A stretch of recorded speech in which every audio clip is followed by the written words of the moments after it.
Y pues yo voy a hablar un poquito de los desafíos y los retos que tenemos como médicos, como asociaciones científicas, en cuanto precisamente mejorar todas esas coberturas que tanto Miguel como Gustavo estuvieron hablando, pues que no están como realmente nosotros quisiéramos. Yo creo que sí, una de las principales lecciones que hemos aprendido con esta pandemia de COVID-19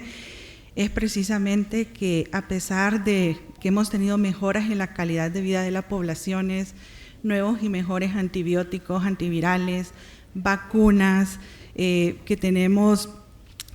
muchos nuevos avances en la tecnología, esto nos vino a poner en cuenta que realmente los humanos estamos siendo siempre vulnerables y que en los últimos 15 años, como bien lo oyeron en las charlas anteriores, las zoonosis nos están dando mucho problema, y a pesar que hemos tenido varias epidemias anteriores a la actual pandemia, todavía seguimos no estando preparados para enfrentarnos a ella. ¿Qué pasó al principio de la pandemia en cuanto a la percepción tanto del personal médico como las poblaciones en general de lo que estaba sucediendo? Pues una gran incertidumbre, ¿verdad? No sabíamos qué iba a pasar, nos sentíamos confundidos, teníamos información ambigua y eso todavía sigue siendo vigente hasta la actualidad. Tenemos desconfianza hacia los demás, ¿verdad? Nos sentíamos indefensos, no sabíamos cómo protegernos. Luego vino ya los picos o cuando empezábamos a aprender un poquito más de la pandemia y empezábamos a sentir miedo al contagio, la preocupación por nuestros familiares, sobre todo aquellos que tenían alguna comorbilidad o las personas mayores,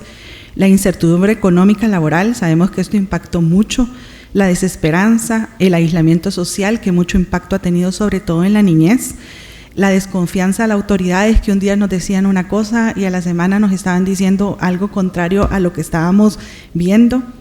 el estrés. Y obviamente eso también generó la necesidad de que nosotros quisiéramos tener algo que parara la pandemia de repente, o un medicamento que fuera el que nos dijera eso te vas a tomar y no te vas a enfermar o no te vas a complicar, y teníamos una gran esperanza puesta cuando empezaron a hablar de las vacunas COVID. Luego vienen todas las vacunas y empiezan a haber vacunas de diferentes tipos, tanto las de RNA mensajero como las vacunas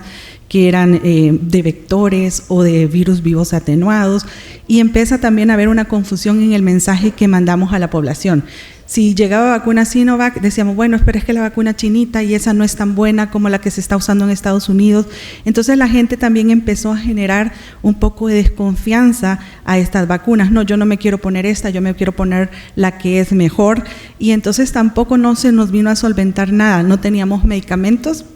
que hicieran ese efecto maravilloso de quitar la enfermedad, pero tampoco las vacunas nos estaban dando la esperanza de que la epidemia terminara como era lo que pensábamos que iba a suceder cuando empezaron las vacunas. No hay duda que la tecnología ha sido clave en el desarrollo de las vacunas en este último siglo, y que realmente las vacunas, sobre todo las de RNA mensajero contra COVID, han escrito un nuevo capítulo en la historia, ¿verdad? Y realmente esto ha sido en un tiempo récord, prácticamente en menos de 10 meses nosotros teníamos vacunas disponibles para COVID, pero también eso, la generación de la vacuna, paralelamente empezaban todos estos mitos, inventos alrededor de la vacuna, que también venían a desprestigiar todo lo que podíamos lograr con esto, sobre todo en los grupos antivacunas que ya estaban teniendo en la última década un mayor auge de esto. Luego escuchamos incluso a líderes de países como John Biden hablando de que la pandemia ya estaba terminando, pero realmente eso está sucediendo, y como lo vimos con la presentación del doctor Miguel, aunque estamos esperanzados en que esto va a terminar pronto, realmente no sabemos qué es lo que va a suceder, y podemos ver en esta que también la presentó el doctor Miguel, cómo las Américas siguen siendo el segundo continente en seguir teniendo casos, muchos casos en la pandemia COVID. Y no sabemos si en las regiones, sobre todo en regiones como las nuestras en Centroamérica, esta disminución ha sido también consecuencia de la percepción o del miedo que le hemos perdido al COVID-19. Y ustedes, bueno, yo hago práctica privada, hago práctica pública, y cuando nosotros vemos a nuestros colegas que le dicen, no te preocupes, si es Omicron es leve, no te va a pasar nada, ni siquiera te tomes la prueba porque te voy a dar tratamiento como cualquier otra enfermedad viral. Entonces, en mi país, por ejemplo, los casos de COVID-19 se registran solo los que son PCR positivos. Los que son antígenos no se registran. Y muchos pacientes ahora ya no buscan la prueba porque no les sirve de nada. O sea, no van a tener una mayor incapacidad, no van a tener un medicamento diferente a lo que ellos pueden comprar en la farmacia. Entonces, el interés por el testeo también se ha perdido, sobre todo en nuestras poblaciones. Y eso también se ha visto en el resto del mundo. Podemos ver que ha habido un limitado testeo, ¿verdad? Antes todos buscaban PCR porque todo el mundo quería saber, quería confirmar si tenía COVID-19. Luego pasamos al uso del antígeno y el antígeno pasó a ser la principal forma de cómo nosotros confirmábamos la enfermedad. Pero ahora la gente ya tampoco quiere ir a pasar la molestia de la toma del antígeno, si de todas formas eso no va a cambiar en nada el manejo y el tratamiento. Entonces, a pesar de que estamos teniendo más de 250,000 casos de COVID cada día en el mundo, seguimos todavía teniendo un subregistro grande de lo que realmente está pasando. Y también algo muy importante de lo que hablamos en vacunas, en la percepción, pues cuando empezó la vacunación, que teníamos las variantes derivadas del alfa, beta, delta, gamma, teníamos la vacuna que inmunogénicamente nos estaba protegiendo, la vacuna estaba demostrando que disminuía gravedad, hospitalización, muerte, incluso enfermedad, pero aparece el Omicron, que vino a botar todo lo que habíamos ganado de confianza con la vacuna de COVID-19 y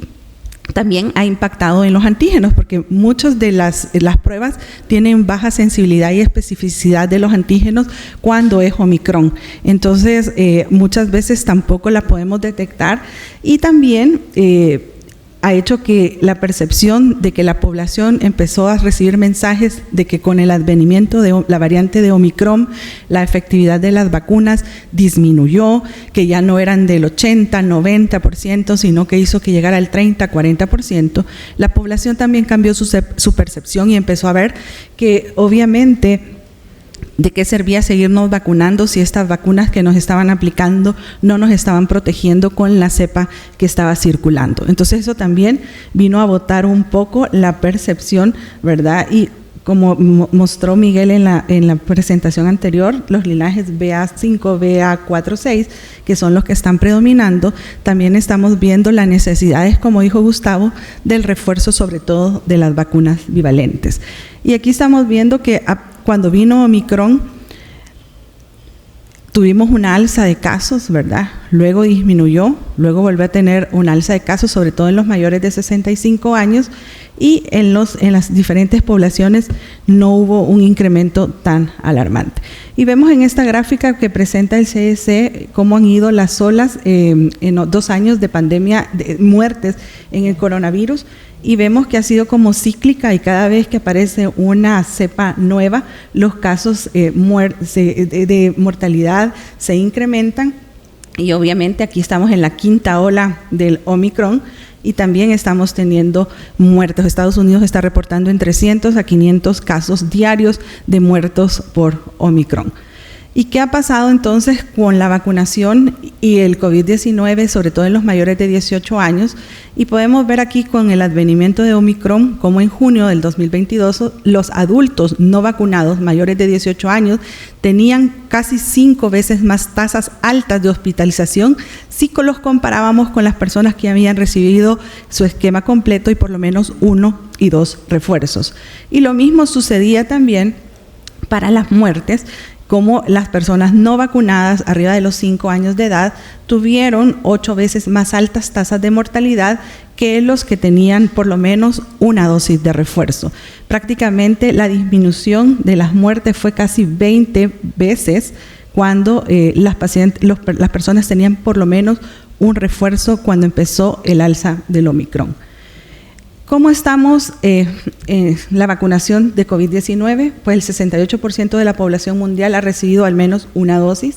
Más de 12.750 millones de dosis han sido aplicadas en el mundo y actualmente 3.5 millones de dosis se están aplicando de vacuna COVID, pero aún el 22.7% de las personas de países de bajo ingreso han recibido al menos una sola dosis. ¿Qué quiere decir esto? Que por lo menos el 80% de las poblaciones de estos países de bajo ingreso ni siquiera han recibido una dosis de vacuna COVID.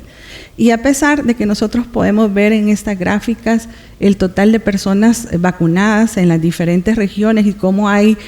países que se tiñen mucho más de verde oscuro y otros más de verde claro, otros que todavía no tenemos datos,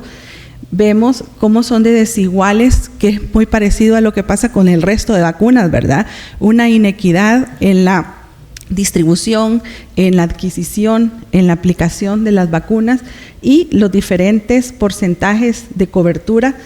países que llegan solo al 20 o 30% de cobertura, países como Canadá que están en el 80-90% de cobertura, pero cuando nos vamos a ver a país uno por uno y si está completamente el esquema primario completo o si tienen un esquema parcial, vemos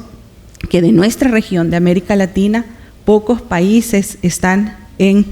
coberturas arriba del 85%, que fue lo que la OMS planteó como ideal para poder detener un poco esta pandemia. Y vemos en la región cómo son de desiguales estas coberturas, ¿verdad? Estados Unidos incluso, solo el 67% de la población está completamente vacunada, el 11% está parcialmente vacunada. Si lo comparamos, por ejemplo, con Canadá, que el 82% está completamente vacunado y el 58.3% ha recibido por lo menos una dosis del refuerzo. Y si nos vamos a nuestra región de Centroamérica, incluso tenemos países como Costa Rica y Nicaragua que reportan una cobertura arriba del 80%. Tenemos países como El Salvador, Panamá, Guatemala, con todavía muy bajas coberturas. Y obviamente cuando empezó el auge de las vacunas, tuvimos un incremento importante de las dosis administradas que en el 31 de marzo y los meses siguientes mostraron un descenso marcado de la aplicación de la vacuna y mucho tiene que ver los mensajes que enviamos. Por ejemplo, en la población pediátrica, mucho hablamos de que la enfermedad en los niños era leve, que no causaba complicaciones, que usualmente el riesgo de hospitalización era más para el inmunosuprimido o el que tenía comorbilidad o el que era obeso. Y los padres ahora pues no sienten la importancia de ponerle la vacuna COVID, sobre todo cuando están escuchando que la pandemia ya va para afuera. Entonces lo menos que quieren es vacunar a sus hijos y ya vamos a ver todas las percepciones también de los efectos adversos que los padres tienen en relación a la vacuna, que hacen que en los niños o en la población por lo menos menor de 11 años de edad no podamos superar el 30% de coberturas vacunales. Y obviamente en esta gráfica que muestra lo que está pasando en Chile en relación a las muertes después de las vacunas, podemos ver cómo, dependiendo del número de dosis que los pacientes tenían, cómo ha disminuido la mortalidad en ese país y que la mortalidad obviamente menor es en aquellas personas que han tenido las 4 dosis de las vacunas. ¿Qué pasa aquí en Guatemala? Casi 8.8 millones de personas han recibido la primera dosis, pero si nos vamos a los grupos por edades, miren, la población pediátrica no supera el 40% y aún en ningún grupo de edad pasa del 75%, a pesar de que han tenido de todos los tipos de vacunas que pueden estar disponibles. Y obviamente esta disposición de la persona a aceptar o no aceptar la vacuna, podemos englobarla en estos 3 grupos. El que la demanda, el que cree en la vacuna y que independientemente de lo que suceda va y se la aplica, o en aquellos que tienen una aceptación pasiva, o sea, bueno, la van a poner y en el trabajo me la exigen, yo me la pongo, pero que no sabe si eso le va a servir o no le va a servir, y aquellos que rehúsan la vacuna, ya sea porque se niegan a ponérsela o porque tienen dudas acerca de lo que la vacuna le va a dar. Este estudio que se publicó hace poco, que fue hecho en Sudán, ellos hicieron una encuesta precisamente a estudiantes de medicina de que si estaban o no estaban vacunados y cuáles eran las razones de que por sí se vacunaban o que no se vacunaban. Y ustedes pueden ver acá que el 55% de los estudiantes se vacunó, tenía vacunas, pero que el 44% de ellos no estaba vacunado, y estas fueron las razones que ellos expresaron. Aquí ponían ellos que sí habían tenido familiar con enfermedad grave, que sí creían en la efectividad de la vacuna, que las vacunas eran efectivas, que los trabajadores de salud lo recomendaban, que creían en la seguridad, que eran recomendaciones de parte del gobierno. Pero también un gran grupo, que era el 44%, que no se había vacunado, expresaba que tenían dudas de la efectividad de la vacuna, que no sabían qué tanto les iban a afectar los eventos adversos, que no estaban tan tranquilos en las reacciones adversas que estos iban a presentar, que faltaban estudios, que no sabían si eran inmunogénicas, y todos estos aspectos, y si estamos hablando de una población estudiante de medicina que realmente debería de tener una percepción diferente, pero que cuando se van a en qué medios o de qué forma ellos se documentan de la vacuna de COVID-19, algo de lo que hablaba el doctor Macías ayer, son internet y redes sociales, ¿verdad? Eso era la mayoría, ¿verdad? Eso nos hace un llamado de atención a cómo nosotros debemos de cambiar la forma de comunicarnos con estas nuevas generaciones que no son las mismas que nosotros vivimos. Y cuando vamos a los proveedores de salud,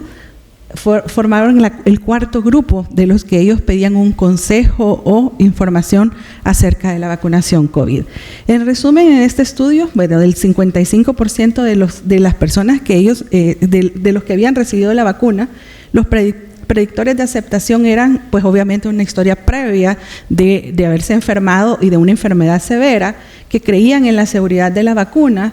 que estaban conscientes de lo que estaba pasando en la pandemia y que lo hacían para que la pandemia finalizara, y que tenían historias de haber recibido otras vacunas. O sea, eran estudiantes que habían recibido vacunas como hepatitis B, neumococo, y de los que no se quisieron vacunar, todavía dudaban de la seguridad y la efectividad de la vacuna, y todavía querían esperar y sentarse a ver qué pasaba. Y cuando uno ve eso, dice, bueno, después de tantos millones de vacunas aplicadas y de tanta documentación científica, ¿qué más podemos esperar de evidencia para decidir vacunarnos o no? Y en otros estudios que hablan de la percepción o de las condiciones que las personas tienen para aceptar o no la vacuna, muchos hablan de la efectividad, sobre todo con Omicron, que ha disminuido. Pero obviamente cuando hablamos de eso es el mensaje equivocado que mandamos cuando hablamos de que Omicron baja su efectividad a menos del 40%,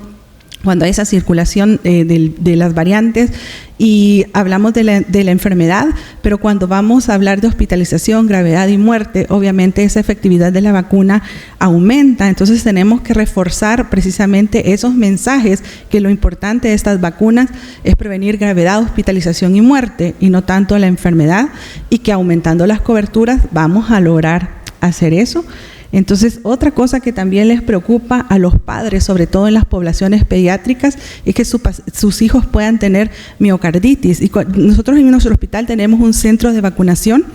y cuando nosotros entrevistamos al papá, a todos les ofrecemos la vacuna COVID para sus hijos, y dicen, no, es que le puede dar algo en el corazón y yo tengo miedo a que esto suceda. Entonces nosotros vamos y hablamos con ellos, y realmente esa percepción de magnificar estos efectos adversos y no compararlos con lo que la enfermedad hace, manda mensajes equivocados a la población. Y cuando usted ya explica a los padres que la miocarditis es 5 a 7 veces más si le da COVID al paciente, dependiendo de la edad en que éste se presente, y que la miocarditis que da la vacuna es autolimitada, que cura en el 95% en la segunda o la tercera semana, pero que si le da por enfermedad puede dejarle secuelas cardíacas, y que además puede darle arritmias, infartos, etcétera. Esa percepción cambia un poco en la población. Entonces realmente sabemos que los efectos secundarios asociados a estas vacunas son leves, como sucede en la mayoría de vacunas, y que obviamente, como cualquier producto, puede tener un riesgo, pero que tampoco tenemos que magnificar esos efectos adversos. En este estudio que hicieron el grupo que habla de confianza en las vacunas en América Latina, en este estudio que hicieron de monitoreo global, ellos vieron que los factores que más influyen en estar en desacuerdo con la vacuna son las influencias individuales y grupales. O sea, si yo como persona estoy convencido, si yo busco a mi médico y el médico me habla con seguridad de la vacuna, pero si el médico dice, bueno, si usted quiere ponérsela, póngasela, esas palabras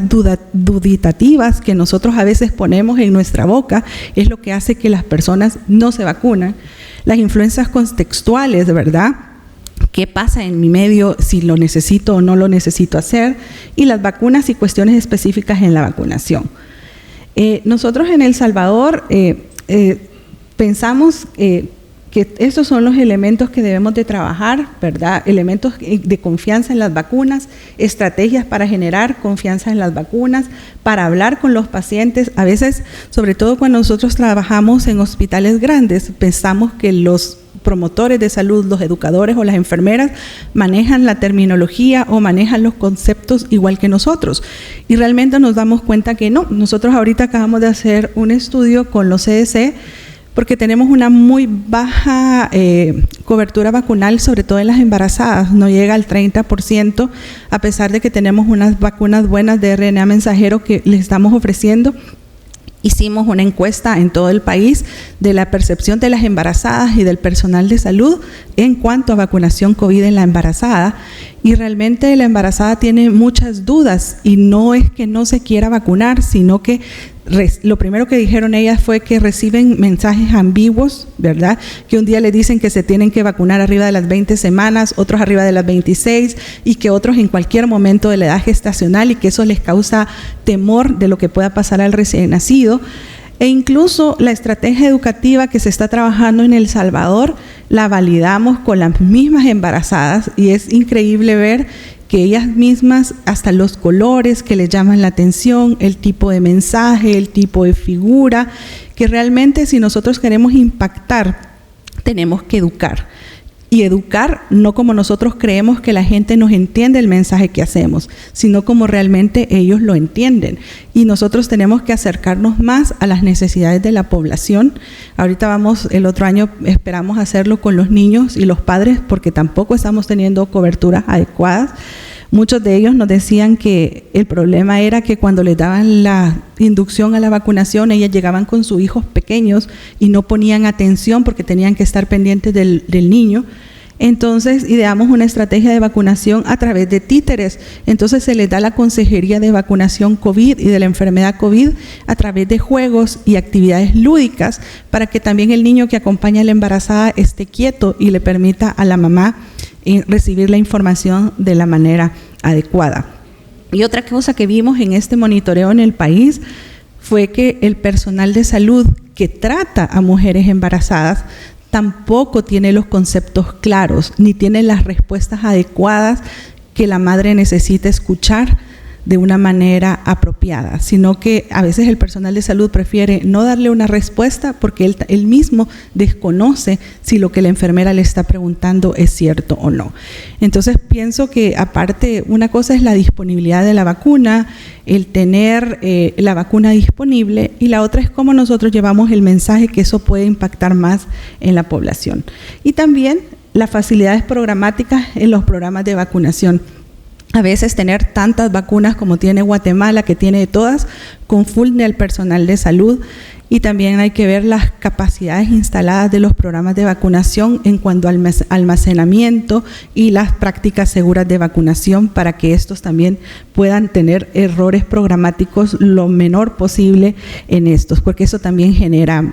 confusión. En mi país, por ejemplo, han habido errores programáticos de poner dosis mayores a niños, han terminado ingresados para observación porque se equivocaron al poner la dosis, y todo eso al final se traduce en confusión y desconfianza para la población cuando salen las noticias que eso está pasando. Bueno, eso es todo lo que les traía. Muchas gracias por su atención.